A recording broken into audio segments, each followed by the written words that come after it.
Fala pessoal, sejam muito bem-vindos e muito bem-vindas a mais uma aula de Biologia comigo, o professor Gabriel. E na nossa aula de hoje nós vamos falar sobre os lisossomos.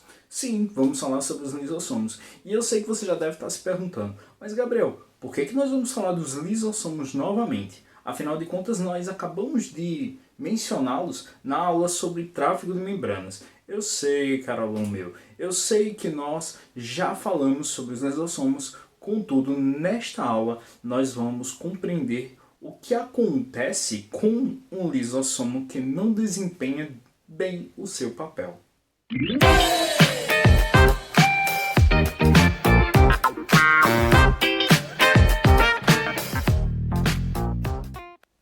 Agora que já fomos apresentados ao nosso conteúdo de hoje, nós temos que retomar algumas informações elementares acerca dos lisossomos, tá certo? E, a princípio, eu gostaria de informar a vocês que o lisossomo, ele possui funções, tá certo?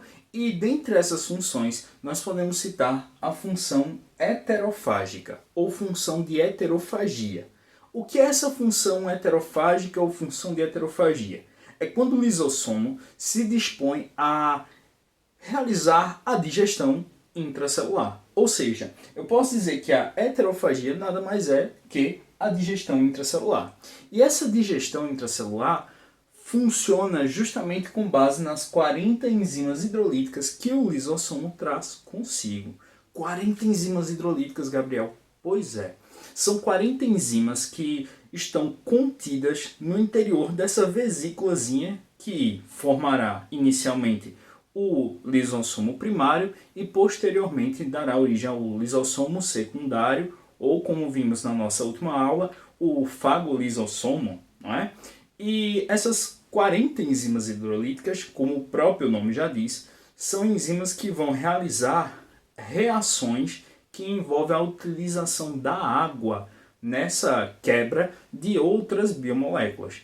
Então é como se o nosso lisossomo fosse responsável por armazenar 40 armas poderosíssimas no combate ou para a quebra, né, para a ruptura de ligações de algumas biomoléculas que são de fundamental importância. E agora eu puxo para cá para que a gente possa conversar sobre algumas dessas enzimas e suas respectivas funções.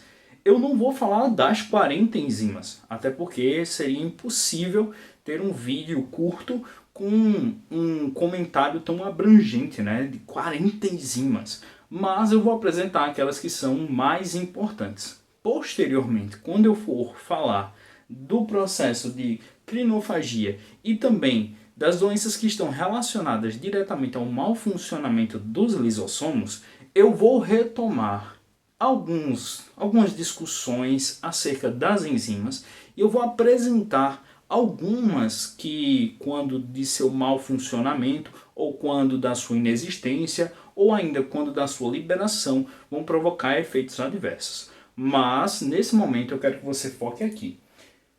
Enzimas e seus substratos. Existem enzimas nos nossos lisossomos que atuam em substratos específicos. O que seriam os substratos nesse caso? Seriam as substâncias nas quais as enzimas terão efeitos. E eu preciso enfatizar que as enzimas necessitam de condições específicas para ativarem. E para isso, eu gostaria que você retomasse as aulas de bioquímica, desse uma olhadinha na aula que nós conversamos sobre as enzimas, a aula de proteínas, e percebesse quais são os fatores que interferem diretamente nessas enzimas, porque eu não vou ficar retomando nas aulas posteriores, tá bom? Mas dá uma olhadinha lá e tu vai ver que um dos fatores é o pH, por exemplo, e até mesmo o substrato, a temperatura, enfim. Mas nesse caso eu quero enfatizar aqui que determinadas enzimas só irão atuar em condições específicas. Posteriormente a essas condições, ou seja, quando essas condições deixam de existir, essas enzimas se tornam inúteis, podemos dizer assim, ou inativas, até que essas condições sejam restabelecidas e novamente ela possa atuar. É o caso das enzimas que vou citar aqui. São enzimas que atuam em dados momentos que vão depender principalmente do pH do meio. Então o pH vai determinar se aquela enzima estará funcionando, se estará atuando ou não, beleza? Então vamos lá. Primeira enzima que nós vamos mencionar, na verdade é um grupinho de enzimas, que são as nucleases.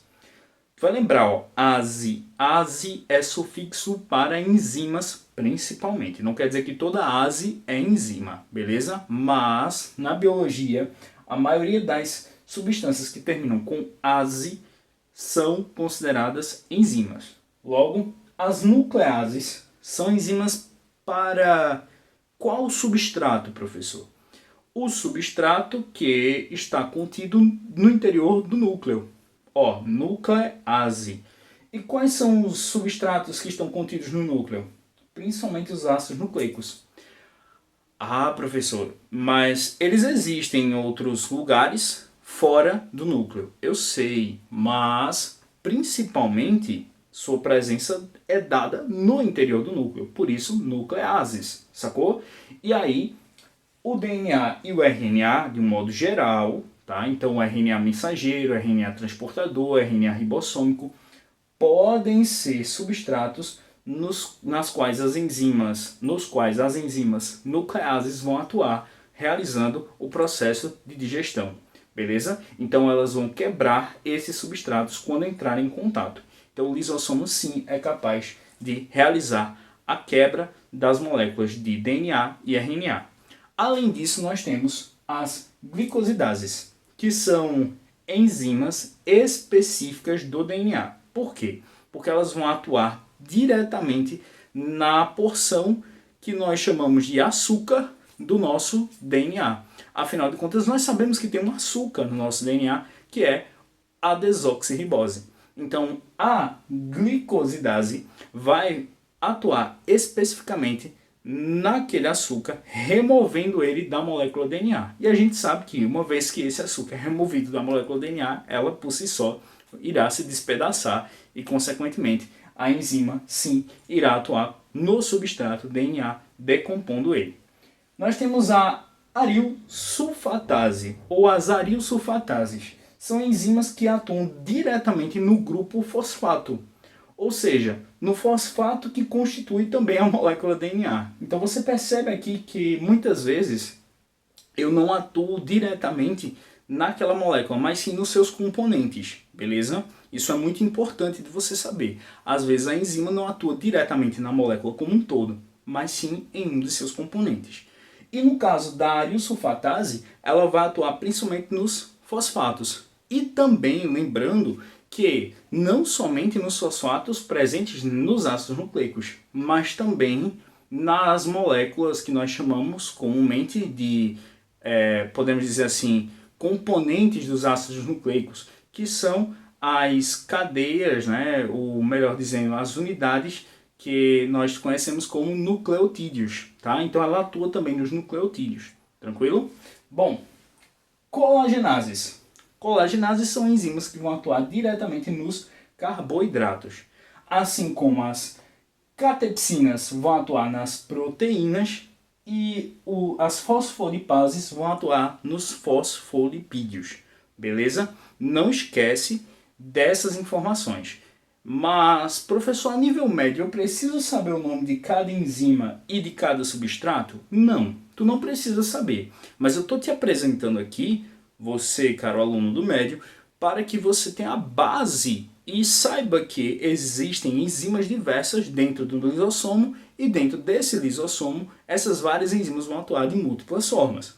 Para você que caiu aqui de paraquedas e é do ensino superior, então aqui sim, você vai ter que lembrar uma ou outra enzima dessa, porque mais para frente você vai ser cobrado. E se tua ideia, caro aluno do médio, é adentrar num curso da área de saúde, se você está se preparando para um vestibular específico, dá uma olhadinha nisso aqui, que não é perda de tempo, beleza? Essa nossa playlist de biologia celular e molecular, ela é especializada em introduzir o conteúdo e também dar aquele quezinho a mais, aquele detalhezinho que tu vai precisar para passar aí num vestibular top de linha numa universidade bacana, beleza? Se liga nas dicas. Vamos agora para as próximas etapas do nosso conteúdo. Uma das funções que o nosso lisossomo também assume é a função autofágica ou de autofagia. Essa função de autofagia vai ser dividida nesta aula em dois tipos, a crinofagia e a autofagia de fato. A crinofagia acontece principalmente em células secretoras. Isso mesmo, células glandulares que atuam como secretoras de substâncias. E neste momento eu quero fazer uma pausa na explicação de crinofagia e de autofagia para te explicar o porquê que a célula realiza um processo de autofagia. Imagina o seguinte, inicialmente uma célula ela deve funcionar normalmente em processo de homeostase, ou seja, de equilíbrio. Ela pode desempenhar suas funções normalmente e exercer suas atividades de forma regular para o benefício do coletivo celular que constitui aquele organismo.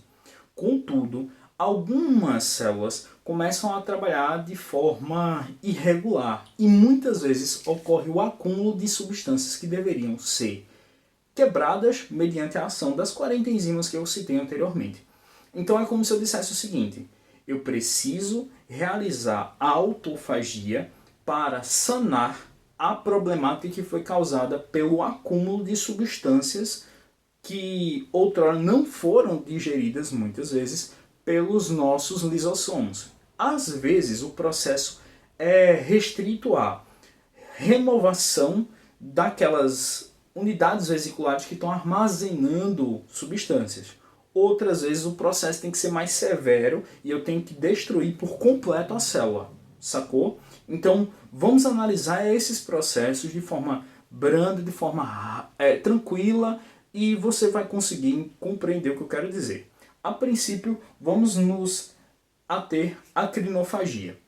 Quando células secretoras começam a acumular substâncias que deveriam secretar, ou seja, deveriam expulsar para um dado meio e começam a funcionar de forma irregular, a autofagia deve acontecer, nesse caso especificamente a crinofagia, onde os nossos lisossomos vão atuar justamente nessa célula, tentando degradar, tentando quebrar essas moléculas que estão contidas nas vesículas, né, de armazenamento e renovar todo o interior celular para garantir uma possibilidade, né, de retomada da atividade dessas células.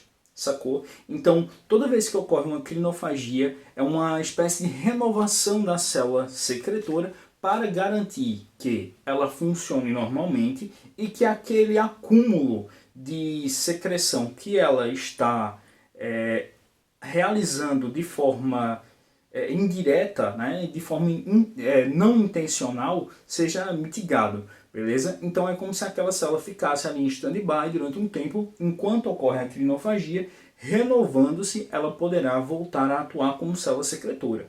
Caso seja um acúmulo excessivo e não tenha como haver uma renovação dessa célula, então infelizmente o processo começa a ser necrótico, mas isso a gente fala numa próxima aula, tá certo? Em um outro momento, onde a gente vai ver como é que isso vai se dar nessas células.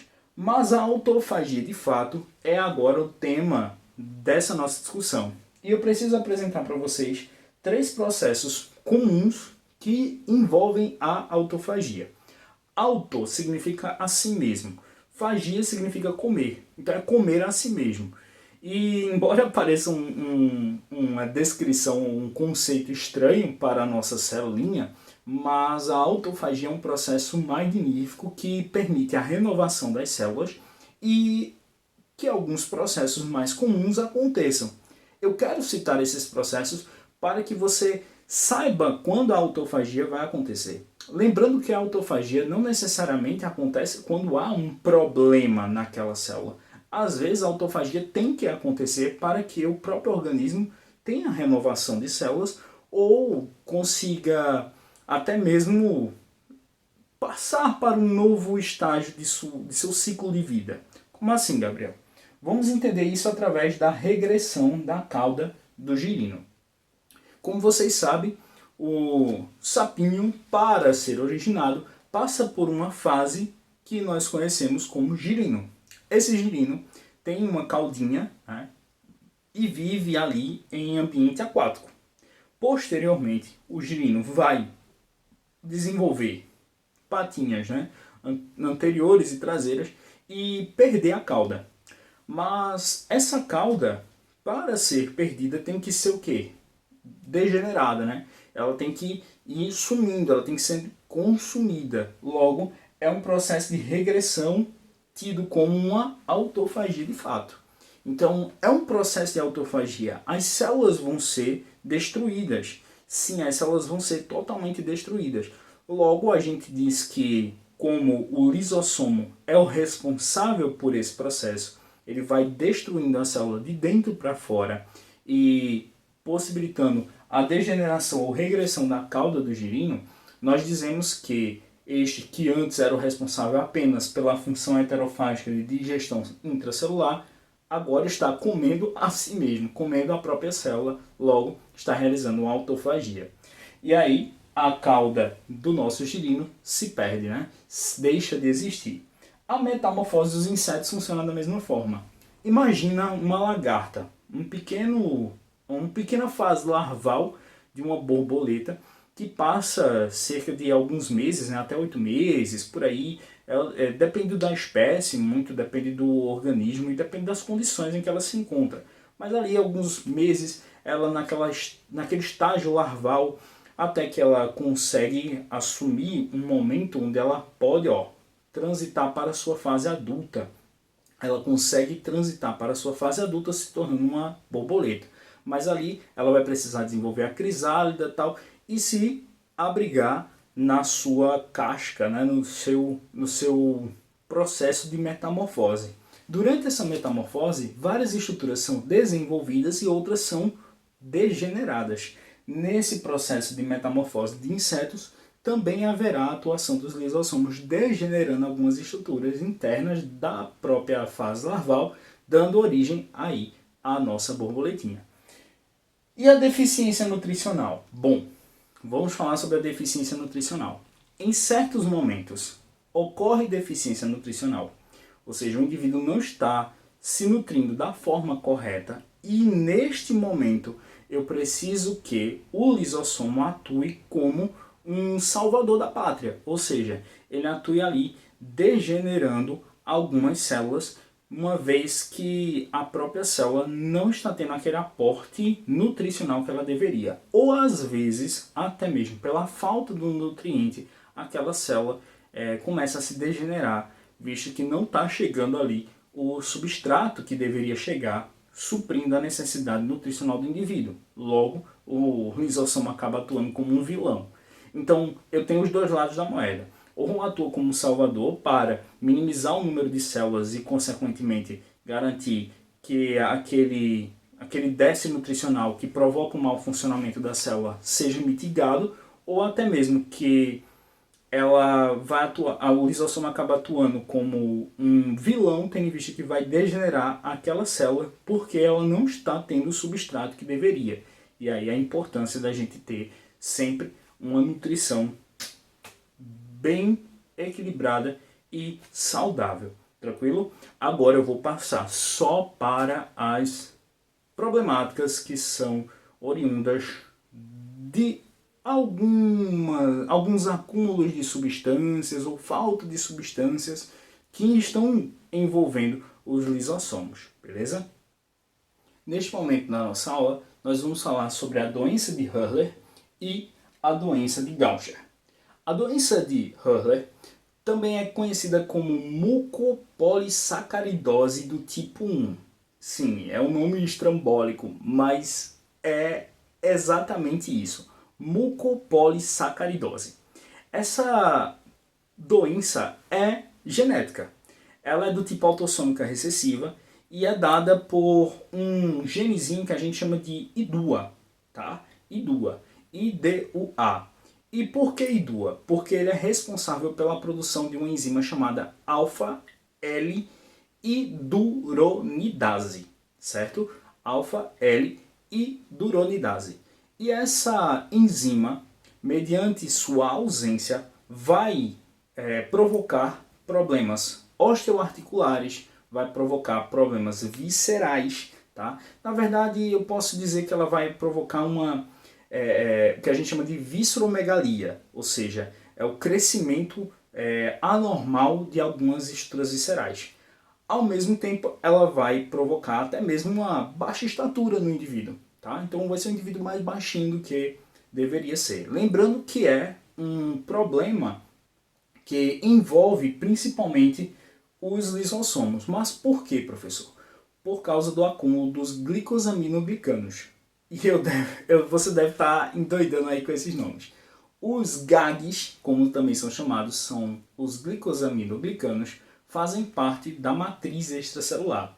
São substâncias que vão compor toda a matriz extracelular, ou seja, tudo aquilo que está ali entre os tecidos do nosso corpo, e vão ser muito importantes na própria formação do indivíduo. Então, quando o nosso lisossomo não consegue atuar quebrando os GAGs por falta da enzima que eu mencionei anteriormente, automaticamente nós temos aí um indivíduo que vai indispor dessa enzima. Por quê? Porque vai apresentar uma herança autossômica recessiva, que é conhecida como doença de Hurler. Mas a doença de Gaucher funciona um pouquinho diferente. Lembrando, a doença de Hurler é a fase mais grave, ou seja, eu posso dizer que é o tipo mais grave da mucopolissacaridose tipo 1, beleza? Então temos outros tipos de mucopolissacaridose que não são tão graves, não são tão severas. Mas a doença de Hurler, que é também chamada de mucopolissacaridose de Hurler, é a mais severa dentre elas.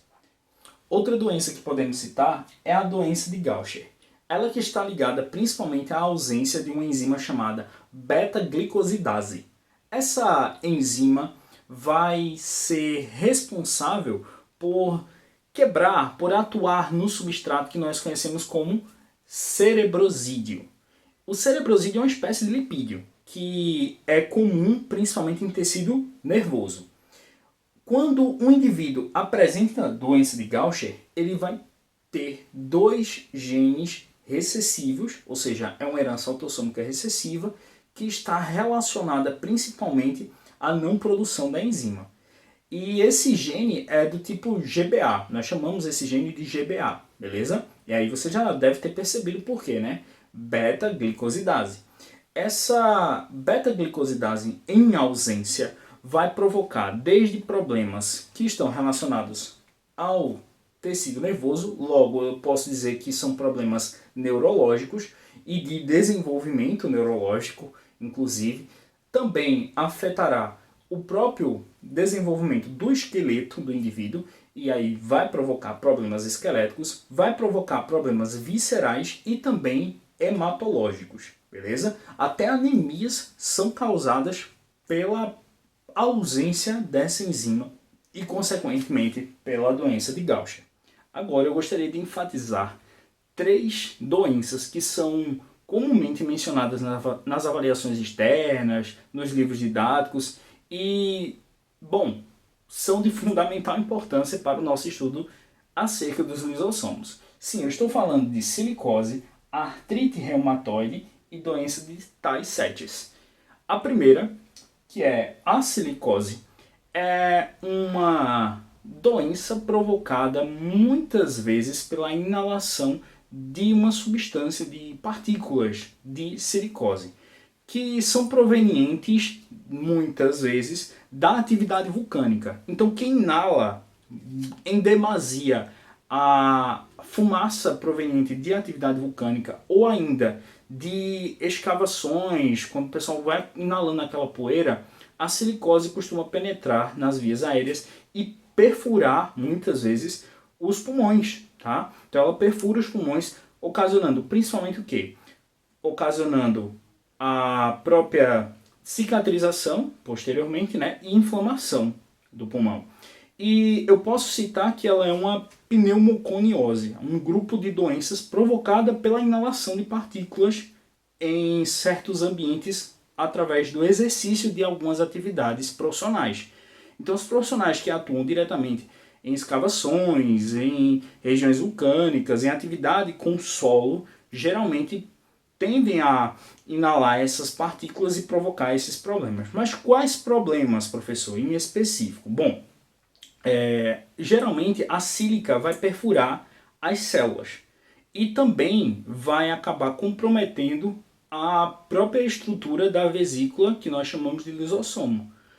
Portanto, o lisossomo libera todas as enzimas que estão sendo contidas nele. Então ele libera as 40 enzimas hidrolíticas. Essas enzimas começam a destruir os tecidos, principalmente das vias aéreas, e isso vai provocar a autólise das células, dos tecidos, principalmente nos alvéolos.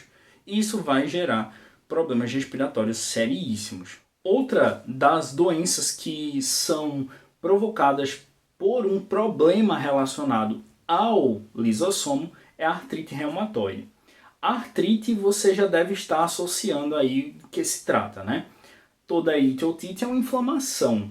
E artro nas articulações, professor, exatamente. Então nós vamos ter um problema de articulação ocasionado pela liberação das enzimas dos lisossomos diretamente nas articulações, afetando principalmente as membranas sinoviais e até mesmo a própria articulação como um todo. Essas enzimas vão atuar ali naquela articulação, ocasionando um problema crônico que é conhecido inclusive como se fosse uma doença autoimune, né? Então, na verdade, é uma doença autoimune e acaba se tornando crônica com o passar do tempo, ou seja, irreparável, beleza? E por fim, a doença de Tay-Sachs, que também é hereditária, assim como as primeiras que eu mencionei, e essa doença de Tay-Sachs, ela tem uma semelhança com uma das que eu citei, visto que ela também acumula uma espécie de lipídio, mas dessa vez é o que nós chamamos de gangliosídeo, e esse gangliosídeo vai sendo acumulado principalmente na região do cérebro e da medula espinhal, o que vai provocar o comprometimento de ambos, que posteriormente vai ser causado justamente pelo mau funcionamento das enzimas que vão estar atuando no substrato dos gangliosídeos, e isso vai acabar ocasionando o quê? Lesões que podem levar o indivíduo até a morte, beleza? Então essa é a doença de Tay-Sachs, é uma das doenças que a gente estuda lá em genética. Então se você ainda não deu uma olhadinha no módulo de genética, porque está começando aqui comigo agora esse estudo da biologia celular para depois partir para a genética, tudo bem, relaxa. Mais para frente a gente vai falar novamente da doença de Tay-Sachs e eu espero ter você comigo, beleza? Bom pessoal, eu vou ficando por aqui, eu espero que vocês tenham gostado dessa aula e se você gostou você já sabe qual é o procedimento básico padrão aqui do canal. Deixa o like, se inscreve no canal se não for inscrito e se for inscrito, ativa logo esse sininho para tu receber as notificações. Lembre-se que a gente tem playlist de resolução de questões, a gente tem aula nova sempre e nós temos as lives das quintas-feiras, beleza? Então ativa esse sininho, fica por dentro de todo o material que é produzido aqui no canal. Lembre-se, esse canal é nosso, esse canal está aqui para te ajudar aí a ter um bom resultado, uma boa aprovação no vestibular, numa avaliação externa. Eu tenho certeza que esse vai ser o teu resultado. Um sucesso, beleza? Então não esquece de compartilhar esse vídeo com um amigo teu e vamos aumentar esse grande grupo que está aqui sedento por conhecimento da biologia. Fique com Deus, um cheiro no coração e até mais. Tchau, tchau.